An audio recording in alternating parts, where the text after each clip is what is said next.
Buttercup was raised on a small farm in the country of Florida. Welcome to Watch Mojo. And today, we're sharing behind-the-scenes stories about The Princess Bride that you might find surprising, maybe even inconceivable. Inconceivable.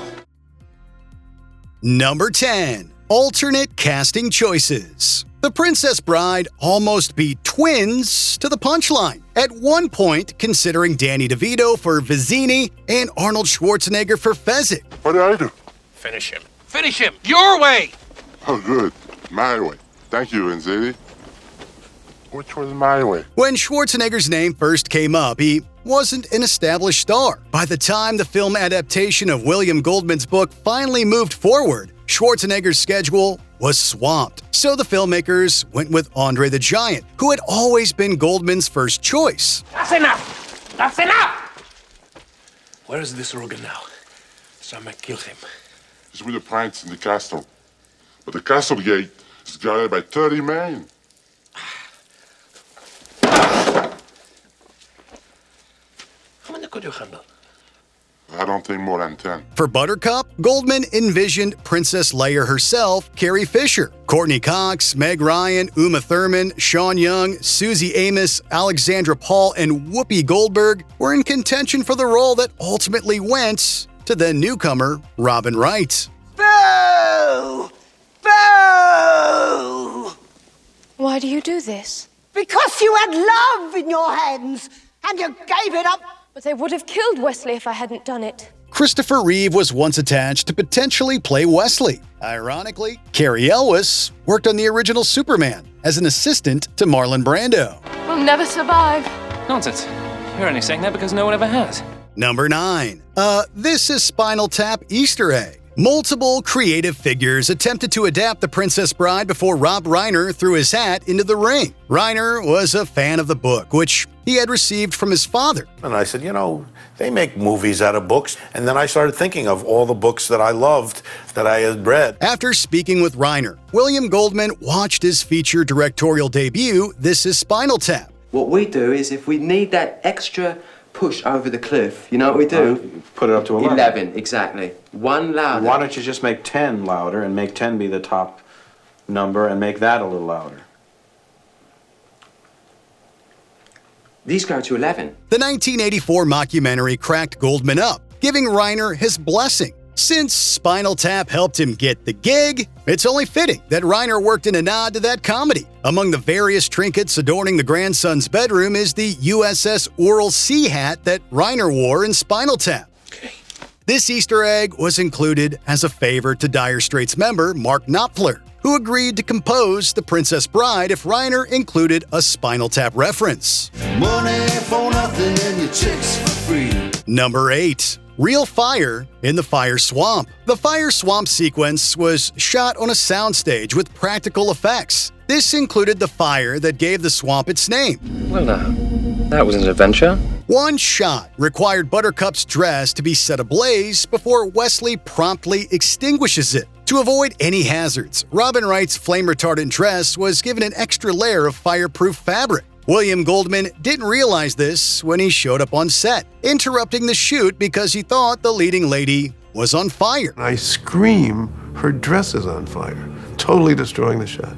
That wasn't the only challenge the fire swamp brought. Danny Blackner, one of the little people who played the ROUS, had been pulled over a night earlier. The filmmakers had to get him out of jail so he could dress up as a giant rat. So we had to go and get the guy out of jail in order to suit up in a rat suit to run around and be a rodent of unusual size. This is the magic of movie making. Number 7. Christopher Guest really knocked out Cary Elwes. Count Rugen's infamous sixth finger might not be real, but the bop on the head that Christopher Guest gave Cary Elwes most certainly was. Come, sir. We must get you to your ship. Although Guest didn't want to hit his co-star too hard, Elwes pushed him to make it look real. As they shot the scene where Rugen knocks Wesley out with his sword, Guest swung harder than intended. The next thing that Elwes knew, he was in the emergency room getting stitches in his skull. Ironically, the doctor tending to Elwes' head injury was the same one who had treated him for a broken toe he received while horsing around on André the Giant's ATV. Elwes didn't blame Guest, who nonetheless felt awful. On the plus side, they got the shot. Then I'm here till I die? Till I kill you. Yeah. Number 6. Mandy Patinkin's sad motivation behind You Killed My Father. Mandy Patinkin had no idea You Killed My Father would become such an immortal quote. Hello. My name is Inigo Montoya.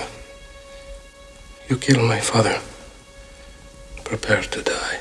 Yet the line always carried great significance for Patinkin, who had lost his father to cancer years before being cast as Inigo Montoya. To capture Inigo's intense hatred for Count Rugen, Patinkin envisioned the six-fingered villain as if he were the cancer that had claimed his father's life. I'd lost my father in 1972. It just hit a chord with me that I want my father back just like he does. Patinkin might have gotten a little too into character as he accidentally stabbed Christopher Guest in the thigh during a rehearsal. Guest was all right, although he feared Patinkin might actually kill him when the cameras rolled. So, right before we shot, I said to the fencing master, I think he's going to try to kill me. So, all that stuff that I learned, I'm basically throwing out. I'm basically now going to defend myself. Despite this hiccup, Inigo's quest for revenge proved therapeutic for Patinkin, who walked away with it with some form of closure concerning his father's death. Offer me everything I ask for. Anything you want. Number 5. Peter Faulk wanted to wear old man makeup. Peter Faulk became a TV icon as Lieutenant Columbo, but to a certain generation, he'll always be the grandfather from The Princess Bride. I brought you a special present. What is it? Open it up. By the time he was cast in the 1987 film, Faulk was nearly 60 years old. Although he was an appropriate age, Faulk wasn't convinced that he looked old enough to be a grandfather. And this is a special book. It was the book my father used to read to me when I was sick, and I used to read it to your father. And today, I'm going to read it to you. Faulk asked if he could wear prosthetics, an idea that Rob Reiner humored. After seeing the results of the makeup test, Faulk reportedly told Reiner that he resembled a burn victim. Reiner suggested that they do it without the elderly makeup, to which Faulk replied, I think you're onto something. No stills of that makeup test are available, although we imagine Faulk might have looked something like Deadpool. Did you reconstruct the bedroom set from The Princess Bride? Inconceivable! Oh, God. Yeah, I always wanted to say that. Number 4. Billy Crystal's ad-libs were painfully funny. Although his screen time is limited, Billy Crystal completely threw himself into the role of Miracle Max. What? Are you the Miracle Max who worked for the king all those years? The king's stinking son fired me, and thank you so much for bringing up such a painful subject. While you're at it, why don't you give me a nice paper cut and pour lemon juice on it? We're closed! He even played a role in his makeup design, suggesting the character looked like a mix between his grandmother and Casey Stengel of the New York Yankees. Crystal and Carol Kane, who played Valerie, also conceived a backstory for the old odd couple. Liar! Liar! Get back, witch! I'm not a witch, I'm your wife. But after what you just said, I'm not even sure I want to be that anymore. You never had it so good. Although Reiner encouraged Crystal to improvise, the director couldn't be on set for his scenes. Reiner knew he wouldn't be able to contain his laughter if he were in the room, tasking Mandy Patinkin with giving the off-camera lines, while Patinkin managed to restrain himself. It wasn't easy. In fact, Patinkin claims that he bruised a rib fighting his urge to laugh at Crystal's antics. You got money? 65. I never worked for so little, except once, and that was a very noble cause. This is noble, sir. Number 3. André the Giant's back problems on set. When André the Giant was cast as Fezzik, the filmmakers were concerned about his line delivery, but figured he wouldn't have any physical issues given his wrestling background. Faster! I thought I was going faster. You were supposed to be this colossus. You were this great legendary thing, and yet he gains.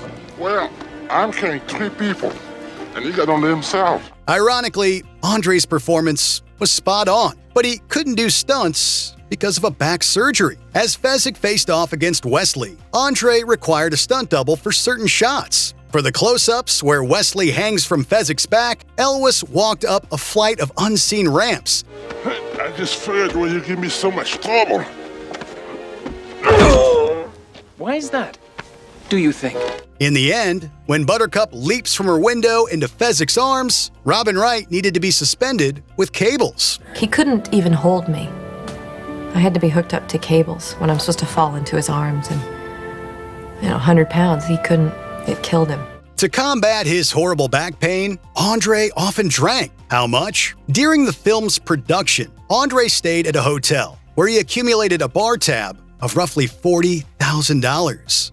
Number 2. The duel initially ran short. Although Cary Elwes and Mandy Patinkin had no prior sword-fighting experience, they learned to duel with both hands. You seem a decent fellow. I hate to kill you. You seem a decent fellow. I hate to die. Begin. The two received guidance from fencer Bob Anderson and stunt coordinator Peter Diamond, who share credits like Highlander and Star Wars in common. The initial sword fight was the thing that impressed me because it was described as the greatest sword fight since Errol Flynn and Burt Lancaster. I've worked with both of these people, so it was a great challenge to me. After months of training, the actors performed the duel in front of Rob Reiner on set for the first time. Everyone appeared satisfied, except Reiner, who asked, "That's it?" You're amazing. I ought to be after 20 years. Not because the choreography was underwhelming, but that the scene ran short. Elwes and Patinkin became so skilled that they were able to complete their duel in just over 1 minute. Reiner said it needed to be at least 3 minutes, so the team had to devise a few new tricks. Who are you? No one of consequence. Before we continue, be sure to subscribe to our channel and ring the bell to get notified about our latest videos. You have the option to be notified for occasional videos or all of them. If you're on your phone, make sure you go into your settings and switch on notifications. Number 1. An almost fairy tale ending. The film ends on a simple, sweet note as the grandson asks if his grandfather can read the book again tomorrow, to which he replies, "As you wish."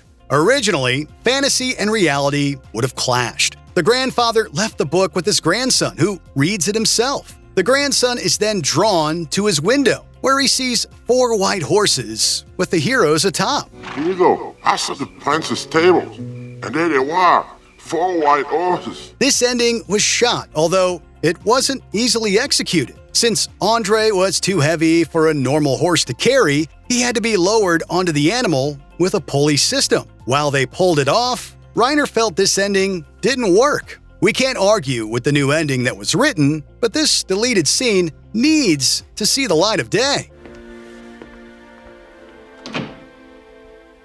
Are you a Princess Bride superfan? Share your surprising facts in the comments. He didn't fall? Inconceivable. You keep using the word. I don't think it means what you think it means.